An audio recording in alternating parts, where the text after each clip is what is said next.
Hey there, welcome to Real Talk Friday on October the 19th. And I hope you don't mind joining me for lunch. I'm on the road running a parade application out to the city of Claremont to make sure that our junior women's group will get into the parade. And today's segment, let's talk about truths. Okay. And let me start you off with a little bit of scripture, okay? But don't bow out on me yet. Now, faith is confidence in what we hope for and assurance about what we do not see. That's Hebrews 11:1.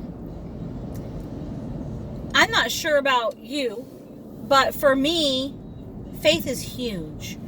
Faith is being able to wake up every single day and not worry. Not worry. I don't want to use the words not care. I do care.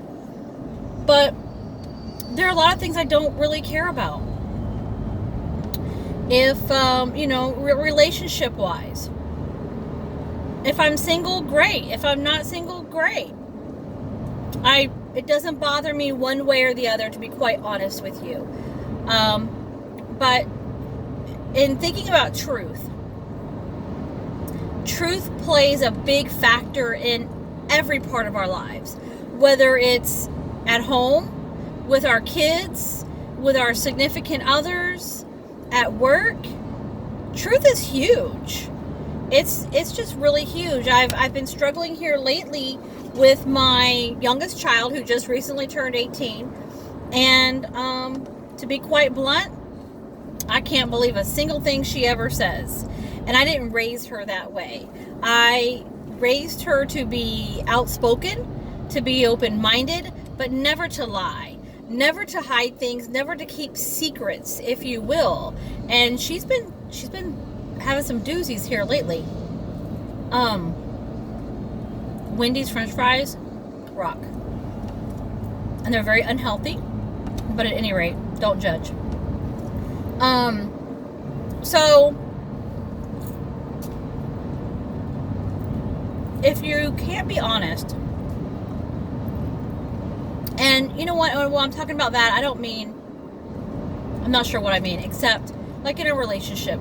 If you don't like someone, or you don't like something they've done, tell them. Don't be rude about it.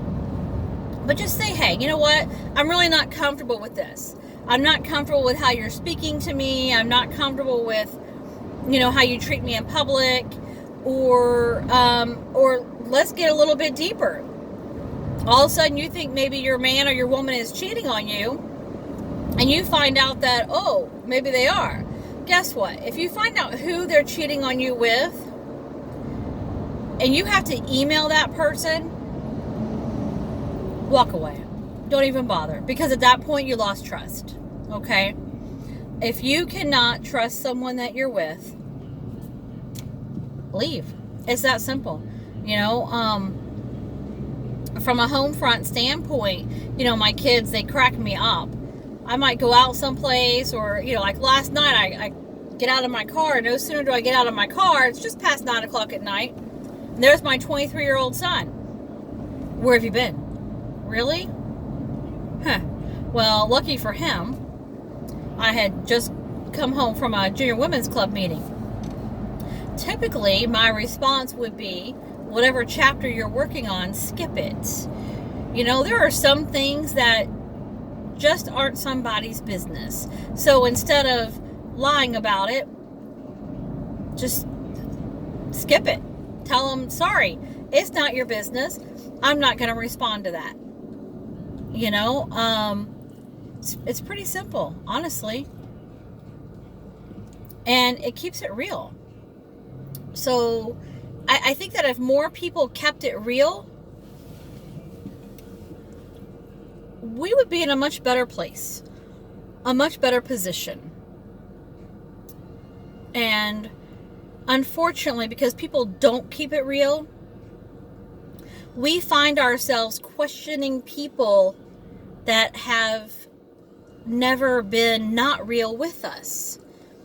And I get that all the time, where I might get questioned, or someone will discredit what I have said because of something else someone did to them.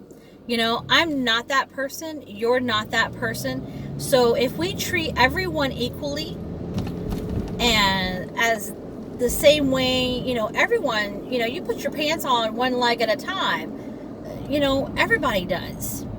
Now, if you don't and you kind of jump into them, let me know. I'd like to see that, actually. You know, I deal with a lot of different diversifications in the outreach that I do. And I love people. And I try to be as unconditional with everyone I come across all the time. And I'll leave you with a little story. There, when I owned a thrift shop several years ago, there was this woman who would consistently come in there. And my son ran it for me during the day. And there was one weekend I was in there. And this woman came in, and I was talking to her the same way I did every single time she was in there. Very pleasant, very loving, you know, very giving towards her. And there was one day that she left. And my son looked at me and he's like, "Mama, why are you always so nice to that woman?" And I'm just like, "What do you mean? Why wouldn't I be?" And he says, "Because she's stealing from you. Don't you know that she is stealing from you every time she comes in here?" I said, "Well, yes, I know that. I do. But you know what? Jesus taught us to love people regardless. Regardless of how someone has hurt you, love them anyway. Because God's going to deal with them. They're not our problem. They're not my problem. They're not your problem. Give it to God and move on. Live in peace. Don't dramatize anything. Don't make anything more than what it really needs to be." And I just think that if we did more of that, the world would be so much better. So as you go into the weekend and you get into next week, practice some truths. Practice being real with someone and see how that works out for you. And see if you feel better about it. I bet you anything, you're going to feel like a weight is lifted off your shoulders. And men, focus on being yourself. If you cannot be yourself around your gal or your buddies or whatever, get a new gal, get a new buddy. Women, same thing. If you can't be yourself around your friends and your man, get a new man, get a new circle of friends. I love you guys, and I wish you the very best weekend. Peace.